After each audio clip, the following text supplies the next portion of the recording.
नमस्कार बच्चों। विषय सामाजिक विज्ञान और कक्षा 8 का चैप्टर 4 सर्वोच्च न्यायालय। तो बच्चों हम आज पढ़ेंगे सर्वोच्च न्यायालय में। तो बच्चों यहाँ पे क्या दिया गया है, यहाँ पे समाचार पत्र में आप देख सकते हैं યુવકના દર્દ પીડા આઘાતનું વળતર વધારતી હાઈકોર્ટ જેતપુરના પ્રિન્ટિંગ ડ્રાઇંગ યુનિટને બંધ કરાવવા માટેની લીલી झंडी। तो विद्यार्थी मित्रों आप देख सकते हैं कि गैरकायदे निमायेला कर्मचारी ने पगार पण न मळी सके ये सुप्रीम कोर्टनो निर्णय है। तो बच्चों गैरकायदे जो भी कर्मचारी को चुना जाता है इसे पगार नहीं मिल सकता है। ये आदेश किसका है? सुप्रीम कोर्ट का है। तो बच्चों ये हम मानचित्र देख लिया। तो 4.1 में समाचार पत्र में रूपा सर्वोच्च और उच्च न्यायालय के निदेशक की यहाँ पे तस्वीर दी गई है। तो बच्चों हम आगे पढ़ाई करेंगे। यहाँ आपने देखा कि विविध अदालतें अत्यंत उपयोगी है। विचित्र विविध अदालतें क्या सुनाती है? नीति सुनाती है। परंतु क्या आपको मालूम है कि अदालतों की आवश्यकता क्यों महसूस होती है? तो बच्चों आपको एक वाक्य में प्रश्न पूछा जा सकता है कि अदालत की आवश्यकता हमें क्यों महसूस होती है। तो क्या आएगा बच्चों? यहाँ आपने देखा कि विविध अदालतें अत्यंत उपयोगी है। जैसे विविध अदालतों निर्णय सुनाती है। परंतु क्या आपको मालूम है अदालत की आवश्यकता हमारा जो भी प्रश्न है उसका निराकरण लाने के लिए हमें अदालत की ज़्यादातर आवश्यकता होती है। तो बच्चों हम पढ़िए और विचार कीजिए में लोगों ने हितों की रक्षा और कल्याण के लिए कानून की आवश्यकता पड़ती है। अब देश का कोई नागरिक या संस्था कानून का उल्लंघन करता है तब एक निश्चित प्रक्रिया अपनाई जाती है। हमारे देश में न्याय तंत्र में न्याय देने के लिए तहसील की अदालत, जिले की अदालत, हाई कोर्ट यानी कि उच्च न्यायालय, सर्वोच्च अदालत इस तरह से निरंतर न्याय व्यवस्था है। तो बच्चों हम देखेंगे कि लोगों के हित की रक्षा कल्याण के लिए कानून हमें आवश्यकता पड़ती है। जब देश का कोई नागरिक संस्था कानून का उल्लंघन यानी कि नियम का भंग करता है तब एक निश्चित प्रक्रिया अपनाई जाती है। हमारे देश में न्याय तंत्र में न्याय देने के लिए कौन कौन सी सर्वोच्च अदालत है? तहसील की अदालत, जिले की अदालत, हाई कोर्ट, उच्च न्यायालय की अदालत, सर्वोच्च अदालत इस तरह से निरंतर न्याय व्यवस्था भारत में है। भारतीय लोकतंत्र में न्याय तंत्र यह सरकार के 3 अंगों है। तो बच्चों हम देखेंगे इनमें से ज़्यादातर महत्वपूर्ण अंग क्या है? तो कौन सा है बच्चों? न्याय तंत्र। तो न्याय तंत्र के विधायक और कार्यकारिणी में स्वतंत्र रखा गया है। स्वतंत्र न्याय तंत्र का क्या अर्थ होता है? तो बच्चों ये भी आपको प्रश्न पूछा जा सकता है। क्या आपके आसपास क्या है अदालत और नई दिल्ली स्थित सर्वोच्च अदालत के बीच कोई संबंध है? इस प्रकार में आपको इन प्रश्नों का उत्तर मिलेगा। तो बच्चों 4.2 में सर्वोच्च न्यायालय का आप चित्र देख सकते हो। सर्वोच्च न्यायालय का कार्य कौन सा होता है? तो हमारे देश का सर्वोच्च न्यायालय कहाँ पे आया हुआ है? दिल्ली में। तो आपको एक वाक्य का प्रश्न पूछा जा सकता है, आप लाइन कर सकते हो। देश की सभी अदालतों में सर्वोच्च न्यायालय का स्थान सबसे ऊंचा होता है, यानी कि सबसे ऊंचा स्थान किसका है? सर्वोच्च न्यायालय का है।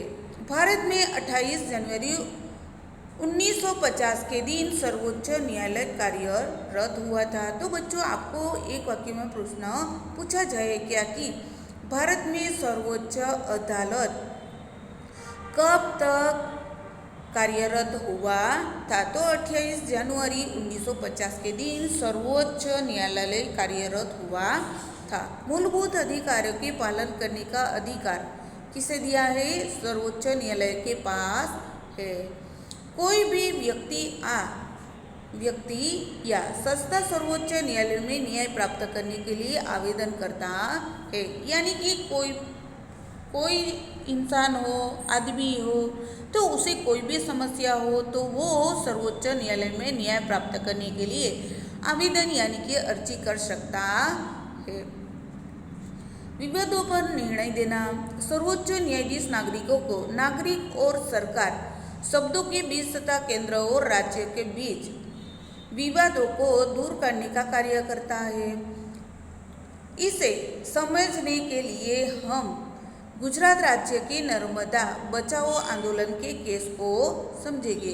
तो बच्चों, विवादों और निर्णय देना किसके हाथ में है? सर्वोच्च न्यायालय के हाथ में है।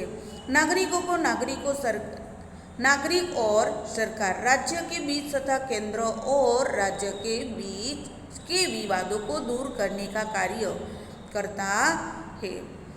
इसे समझने के लिए हम गुजरात राज्य के नर्मदा बचाओ, ये जो आंदोलन के केस है, प्लांट है, उसे हमें उदाहरण के तौर पर समझेंगे। तो बच्चों, यहाँ पे आप देख सकते हो, तो यहाँ पे 4.3 में नर्मदा डैम का आप चित्र देख सकते हो। नर्मदा नदी पर नवागाम के पास बन रहे जलाशय के बांध की ऊंचाई कितनी है? 110 मीटर से बड़ी नहीं। तो बच्चों, आपको ये वाला प्रश्न पूछा जा सकता है कि नर्मदा नदी पर कौन सा गांव है? नवागांव के पास बन रहे जलाशय के बांध की, यानी कि आप चित्र में देख सकते हो, बांध की ऊंचाई कहाँ तक होनी चाहिए? 110 से ऊपर होनी नहीं चाहिए। उसके लिए मध्य प्रदेश तथा पर्यावरण की सुरक्षा करने वाली स्वैच्छिक संस्थाओं ने इसका विरोध किया था। तो बच्चों, तो उसकी ऊंचाई कितनी तक होनी चाहिए? 110 से ज़्यादा नहीं बढ़नी चाहिए। उसके लिए मध्य प्रदेश तथा हमारे आसपास जो पर्यावरण है उसकी सुरक्षा करने वाली कौन सी संस्था है? स्वैच्छिक संस्था आई हुई है, इसका विरोध किया गया। उनके मत अनुसार इस बांध के निर्माण से वहाँ रहने वाले आदिवासियों को वहाँ से हटना पड़ेगा, क्योंकि इस जलाशय का जब निर्माण होता है तो उसके पीछे वही स्थल पे जो रहने वाले लोग होते हैं, उन लोगों को उसकी ज़मीन हड़प ली जाती है, उसे अपनी जगह से दूसरी जगह हटाया जा सकता है। तो इससे मूलभूत अधिकारों का क्या होगा? आदिवासियों का मूलभूत अधिकारों का हनन हो रहा है। राज्यों के बीच के इस विवाद का निर्णय लाने के लिए मार्च 2006 के दिन सर्वोच्च न्यायालय में रिपोर्ट दर्ज होते हुए बताया कि बढ़ती हुई। तो बच्चों, राज्यों के बीच इस मामले से क्या हो रहा था? विवाद हो रहा था। तो इसके लिए निर्णय लेने के लिए 18 मार्च 2006 के दिन सर्वोच्च न्यायालय में निर्णय लेते हुए बताया कि बढ़ती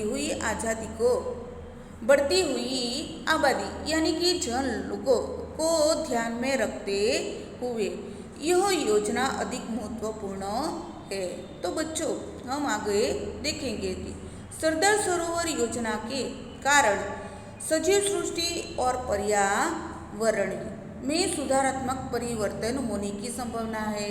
यानी कि बच्चों, यहाँ पे दिया गया है कि सरदार सरोवर योजना के कारण सजीव सृष्टि यानी कि मनुष्य, पशु पक्षी, जीव जंतु, इसमें सब आते हैं, और पर्यावरण में सुधारात्मक परिवर्तन होने का भी संभावना है। इस योजना से गुजरात, मध्य प्रदेश और राजस्थान के अधिकांश भागों में पानी पहुंचाया जा सकेगा। यानी कि नर्मदा बांध बनने से कौन कौन से राज्यों को लाभ होगा? तो गुजरात, मध्य प्रदेश और राजस्थान जैसे अधिकांश भागों में पानी पहुंचाया जा सकता है और उसे खेत में रेगिस्तान को आगे बढ़ने से रोका जा सकता है। और खेतों जो है जमीन ज़्यादा है लेकिन वहीं पे पानी नहीं है, तो ये नर्मदा बांध में से पानी सीधे कहाँ कहाँ तक पहुँचाया जाएगा? गुजरात, मध्य प्रदेश, राजस्थान और अधिकांश भागों में पानी पहुँचाया जा सकता है। और हमारी जो ज़मीन है, बंजर ज़मीन पड़ी हुई है, वो रेगिस्तान को रोकने के लिए इस योजना का आयोजन किया गया है। इस योजना से विपरीत प्रभाव जिन लोगों पर पड़ेगा, यानी कि इस योजना वहीं पर प्लांट डालने वाले हैं तो वहीं पे रहने वाले लोगों को जीवन पे सीधा असर करता है। उन लोगों का क्रमशः पुनर्वसन किया जाएगा, यानी कि वो अपनी जगह रह रहे हैं, वहीं से उन्हें दूसरी जगह पुनर्वसन करवाना पड़ेगा। इस तरह से उनके मूलभूत अधिकारों का हनन नहीं होगा। इसी तरह वहीं जो आदिवासी रह रहे हैं उसके लिए क्या नहीं होगा? मूलभूत अधिकारों का उल्लंघन नहीं होगा। इसका भी ध्यान रखा गया है। तो बच्चों हम देखेंगे न्याय तंत्र स्वतंत्र क्यों है। मान लीजिए कि किसी शक्तिशाली व्यक्ति ने आपके परिवार की जमीन पर अधिकार कर लिया था, यानी कि बच्चों सिर्फ हमें सोचना है, मानना है कि जो भी सामने वाला शक्तिशाली व्यक्ति है और आपके परिवार की जमीन वो क्या कर रहा है? छीन रहा, तो हमारा अधिकार कर लिया है। आप एक ऐसी व्यवस्था में रहते हैं जहां व्यक्ति किसी न्यायाधीश को उसके पद पर से हटा सकता है, यानी कि हम जहां पर रह रहे हैं उसे न्यायाधीश को उसे पद पर से हटा सकता है, क्योंकि सामने वाले व्यक्ति के पास क्या है? वो शक्तिशाली है, तेजस्वी, और उनके पास ये सब दिखाने के लिए सबसे पहले तो पैसा है उसके पास।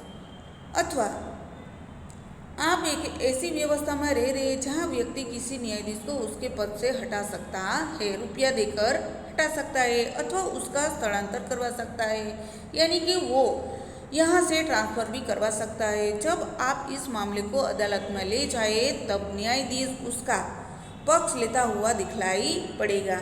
तो बच्चों जब आप इस मामले दर्ज करवाते हो अदालत में तो क्या होगा? तब न्यायाधीश उसका सीधे सीधा पक्ष लेता हुआ दिखाई देगा। शक्तिशाली व्यक्ति का न्यायाधीश पर यदि नियंत्रण रहे तो, यानी कि शक्तिशाली व्यक्ति का न्यायाधीश पर यदि नियंत्रण रहे तो न्यायाधीश स्वतंत्र रूप से कोई निर्णय नहीं ले सकता है। स्वतंत्र का यह अभाव न्यायाधीश को इस बाबत के लिए मजबूर कर सकता है।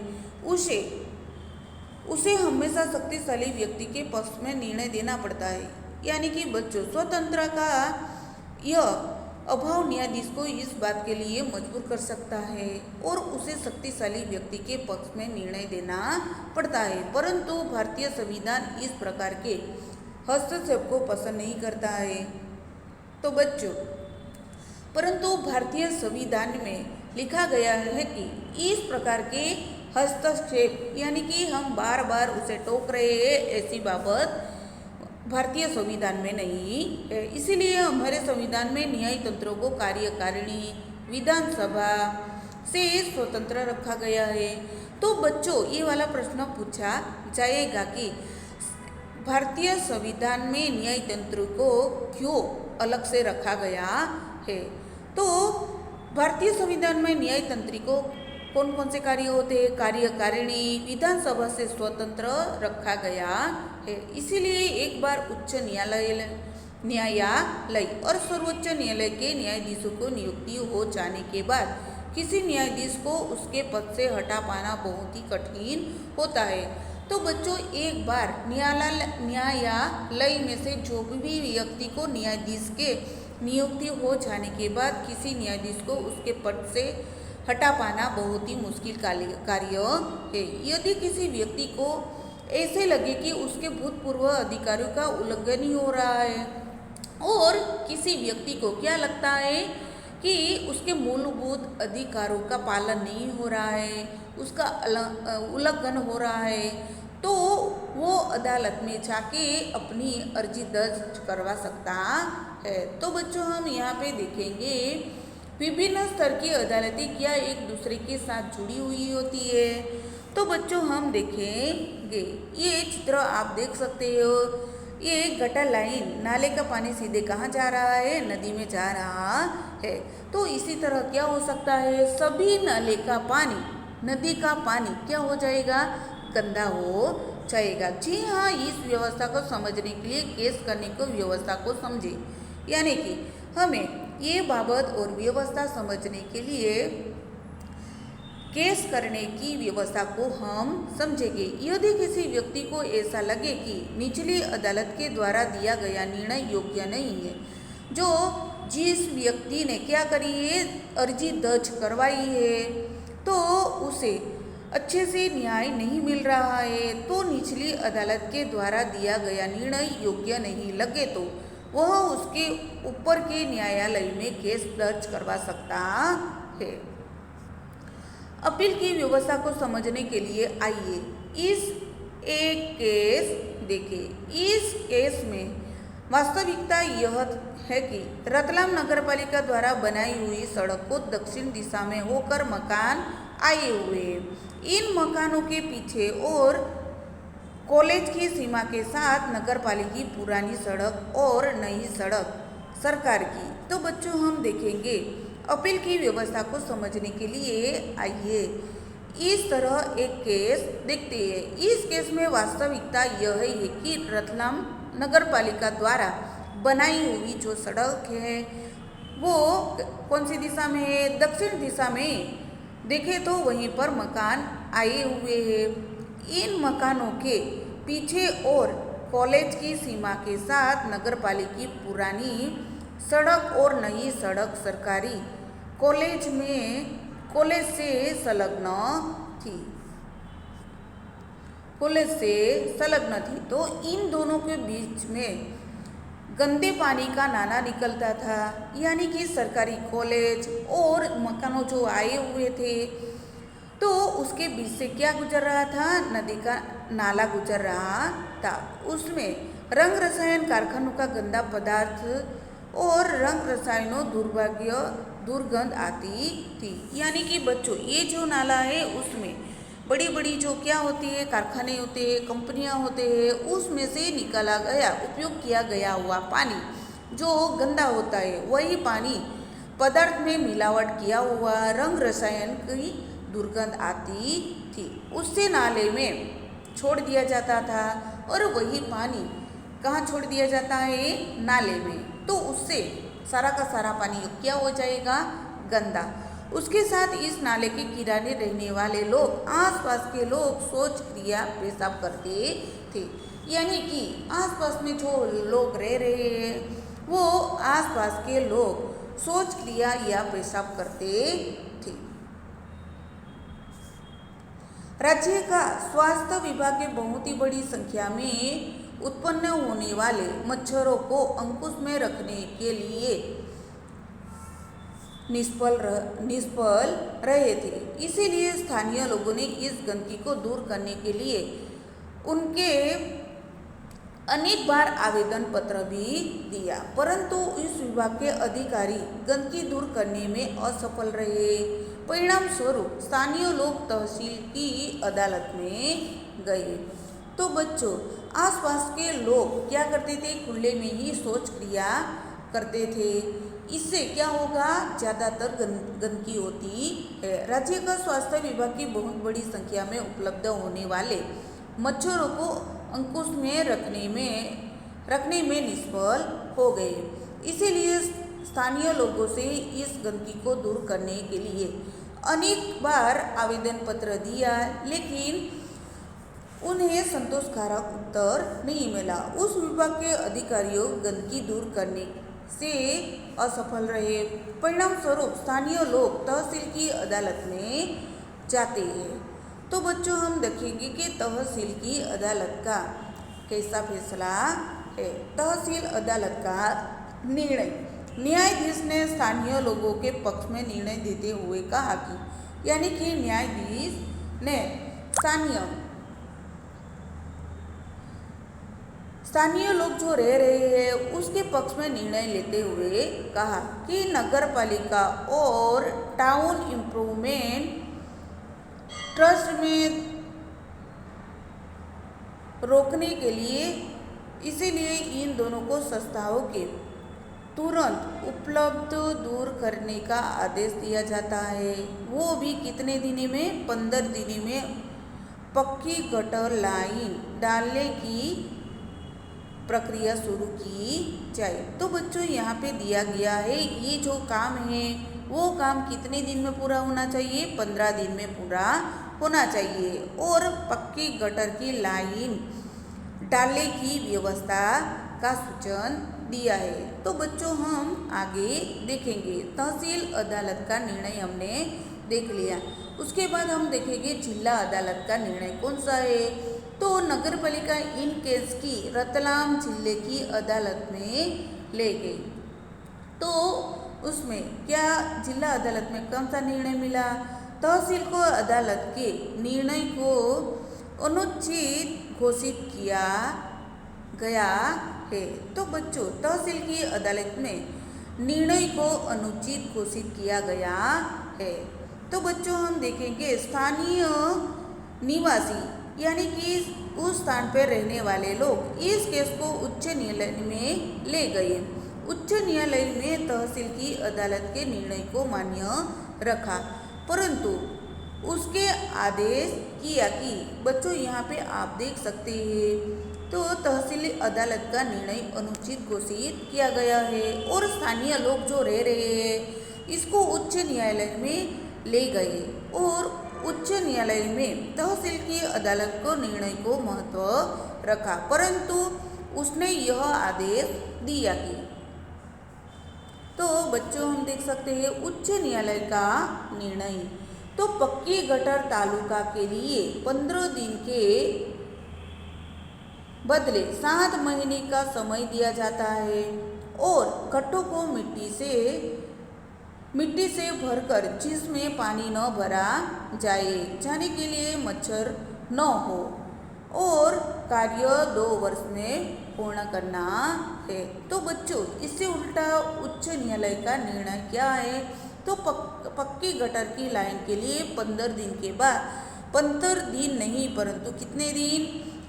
7 महीने का समय दिया जाता है और गड्ढे जो पड़े हुए हैं वो गड्ढों में मिट्टी डालकर भर दिया जाए जिससे पानी न भरे और मच्छर भी पैदा न हो।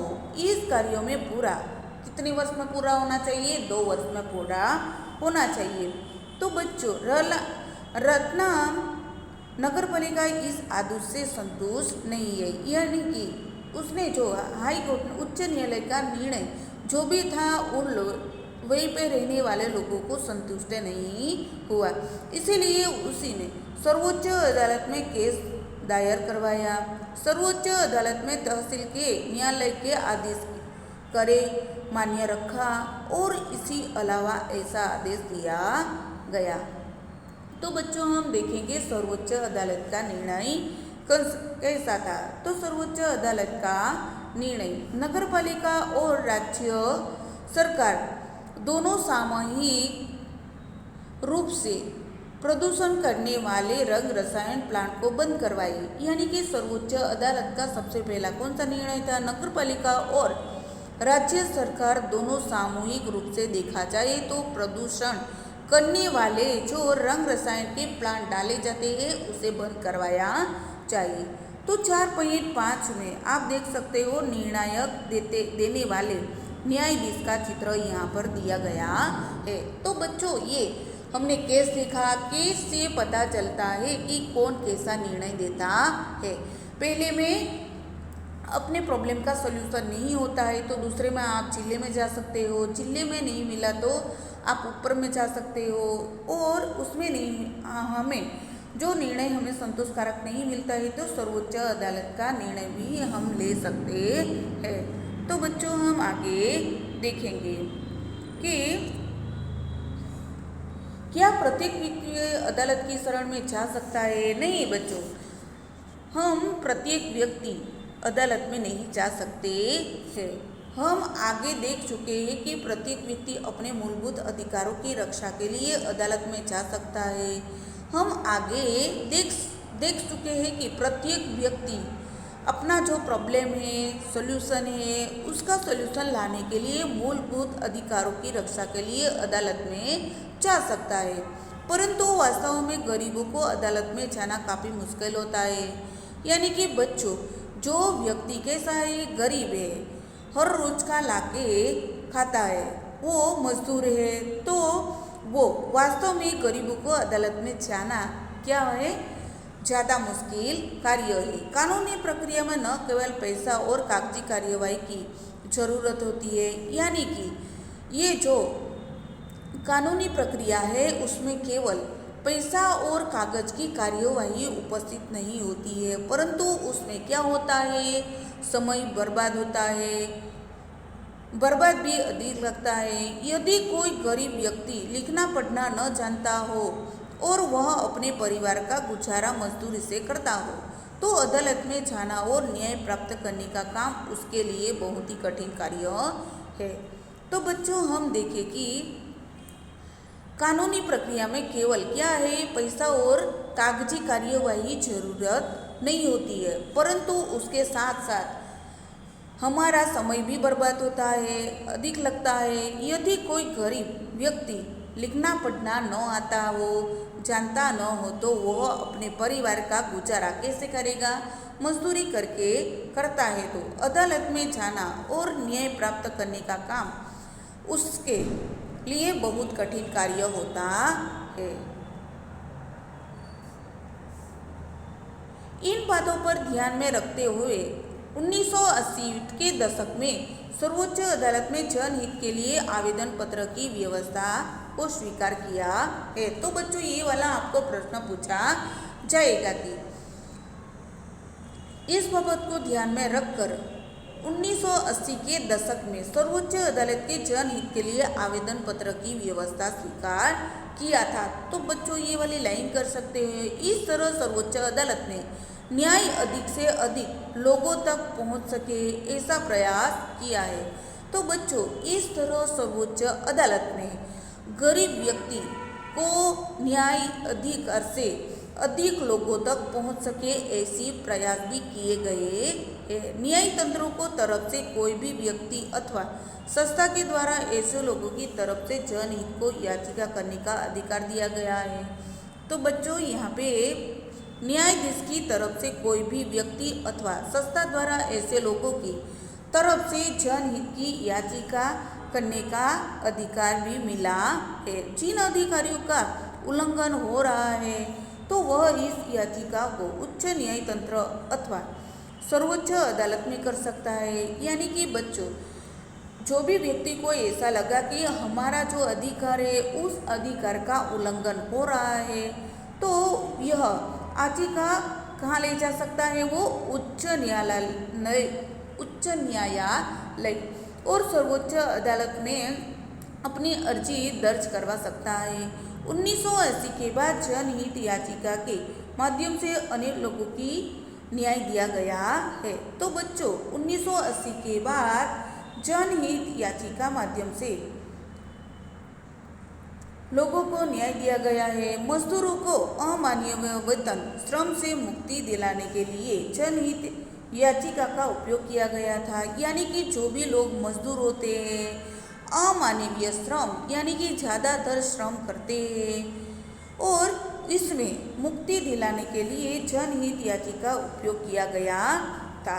बिहार जेल में सजा भोगने के बाद भी जिन्हें छोड़ा नहीं गया है, यानी कि बिहार जेल में सजा भुगत ली है, फिर भी उन्हें छोड़ नहीं दिया गया, छोड़ा नहीं है। ऐसे कैदियों को छुड़ाने के लिए जनहित याचिका का ही उपयोग किया जाता है, और ऐसे कई कैदियों जेल में रखे गए हैं, उसे छुड़वाने के लिए ऐसी याचिका का हम क्या कर सकते हैं, उपयोग कर सकते हैं। तो इसके अलावा न्याय तंत्र को जब ऐसा लगे कि जन समूह के किसी वर्ग में मानव अधिकार का हनन हो रहा है तो उस पहलू पर वो स्वयं अपने ध्यान पर लेकर जनहित में आवश्यक न्याय दे सकता है। तो बच्चों, इसके अलावा न्याय तंत्र को जब ऐसा लगे कि जन समूह के किसी वर्ग में मतलब मानव अधिकारों का क्या हो रहा है, हनन हो रहा है, उल्लंघन हो रहा है, तो उस पहलू पर हम स्वयं यानी कि अपने आप अपने ध्यान पर लेकर जनहित में आवश्यक न्याय दे सकता है। तो बच्चों, हम देखेंगे कि इतना जानिए में सरकारी तथा सरकारी सहाय प्राप्त विद्यालयों में बच्चों को दोपहर में जो भोजन दिया जाता है उसकी व्यवस्था भी एक जनहित याचिका के फलस्वरूप हुई है। तो बच्चों, सरकारी स्कूलों होती है, सरकारी शालाएँ होती है, तो सरकारी सहाय प्राप्त विद्यालयों में बच्चों को दोपहर में जो भोजन दिया जाता है, खाना दिया जाता है, उसकी व्यवस्था भी एक जनहित याचिका के फलस्वरूप ही प्राप्त हुई है।